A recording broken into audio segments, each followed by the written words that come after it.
कहानी का नाम है अब अपमान सहन नहीं होता राजू के बापू।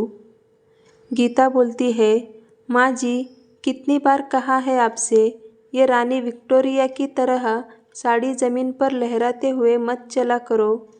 अब आपके पति नहीं है जो नई नई साड़ी रोज़ ला कर दे आपको। इतनी गंदी हो जाती है, कितना साबुन खर्च होता है इसे धुलने में। आपको अंदाज़ा भी है कौन सा कमा के लाना पड़ रहा है। रोज़ दिमाग खराब हो जाता है आपका ये फुहड़पन देखकर। जाहिल गवार है आप। राजवती जी ने कहा, बहू ये आदत सालों पुरानी है, इस मरने की उम्र में क्या ही जाएगी। इनको बहुत अच्छा लगता था मेरा इस तरह साड़ी लहरा कर चलना। कहते थे बिल्कुल महारानी लगती है। साफ तो मैं ही करती हूँ बहू, साबुन के पैसे इतने तो मैं दे ही देती हूँ हर महीने। गीता बोली, हाँ हाँ कह तो ऐसे रही है जैसे लाखों रुपए हर महीने देती है हमें। 3,500 रुपये में आपकी दवाई, च्यवनप्राश, कपड़े, आपके खाने पीने का खर्चा देखे कि साबुन और आपके शौक श्रृंगार। बोल तो ऐसे रही है जाने कितना एहसान कर रही है हम पर। अब मेरे पास बहस का टाइम नहीं है। जाइए, आज कलिया नहीं आएगी बर्तन साफ करने। जब तक मैं बाज़ार से आऊँ बर्तन कर देना, झाड़ू लगा लेना, सब्जी काट के रख देना। समझी कि फिर से बताऊँ, पिछली बार की तरह सब काम अधूरा छोड़कर चारपाई मत पकड़ लीजिएगा। राजवती जी बोली, बहू मैंने काम की वजह से आराम नहीं किया था। मेरी कमर में असहनीय दर्द था, बीपी भी बढ़ गया था। गीता बोली, बहाने बनाना तो कोई आपसे सीखे। चलिए अपना काम कीजिए। और हाँ, आटा ज़्यादा मत लगा देना, सुबह की 4 रोटी रखी है आपके लिए। राजवती जी बिना कुछ कहे अपने पल्लू से आंसू पोंछते हुए किचन में बर्तन मांजने लगी। सोचने लगी, राजू के बापू ने रानी की तरह रखा उन्हें। मजाल है कभी किसी भी बच्चे ने उनके सामने मुझसे ऊंची आवाज़ में बात भी की हो। जब शाम को काम से वापस आते तो खोए वाली मिठाई ज़रूर लाते। इतनी इतराती थी मैं अपनी किस्मत पर। लाखों कंबल, रजाई, शॉल हर साल गांव वालों को बांटते। वही राजवती जी को आज एक फटी हुई रजाई मिली हुई है ओढ़ने को। उसमें भी पैर बाहर आ जाता था, जिसे किसी तरह सिल कर गुजारा कर रही थी। तभी अचानक अपने नाती शुभम की आवाज़ से वो वर्तमान में वापस आई। शुभम बोला, दादी देखो मैं क्या लाया हूँ आपके लिए, खोए की मिठाई।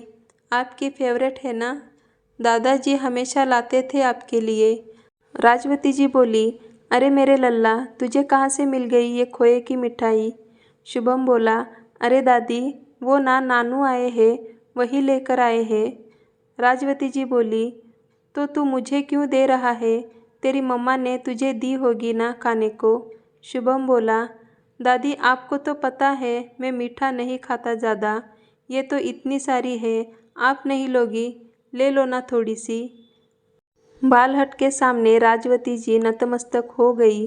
वैसे तो ये उनकी पसंदीदा मिठाई थी, बस थोड़ा सा मुंह में मिठास घुली ही थी कि बहुरानी गीता आ धमकी।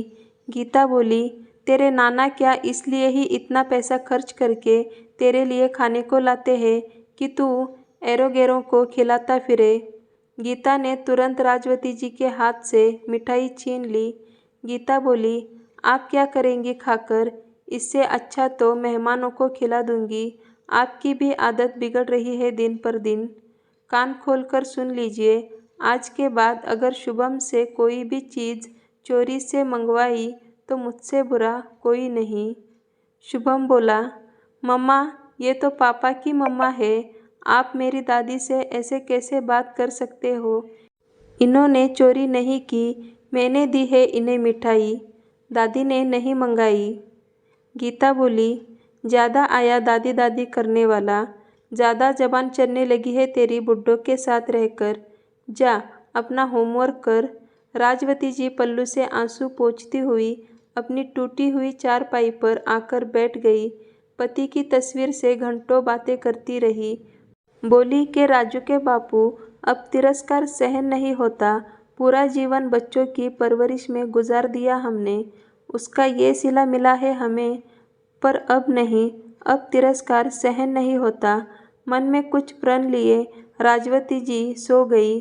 अगली सुबह होते ही गीता चिल्लाई, मम्मी जी, ये क्या आपने आज झाड़ू भी नहीं लगाई, न चाय बनाई, न नाश्ता। कितना समय हो गया है, क्या हो गया है आपको? राजवती जी बोली, मुझे कुछ नहीं हुआ, मैं सास हूँ और ये घर मेरा और मेरे पति का है। ये एहसास हो गया है मुझे। तुम लोग इस घर से जा सकते हो। अगर आज ही ये घर खाली नहीं किया तो कल पुलिस को बुलाऊंगी। गीता और राजू राजवती जी का चेहरा ही देखते रह गए। राजवती जी का फैसला अड़िग था। राजू और गीता किराए के घर में रहने लगे। शुभम आ जाता है दादी के पास रोज। उसे वो तरह तरह के पकवान बनाकर खिलाती है और घंटों उससे बैठकर बातें करती है। पाठकों, राजवती जी का फैसला गलत था या सही, बताइएगा ज़रूर। तो आज की कहानी आपको कैसी लगी कमेंट करके ज़रूर बताना।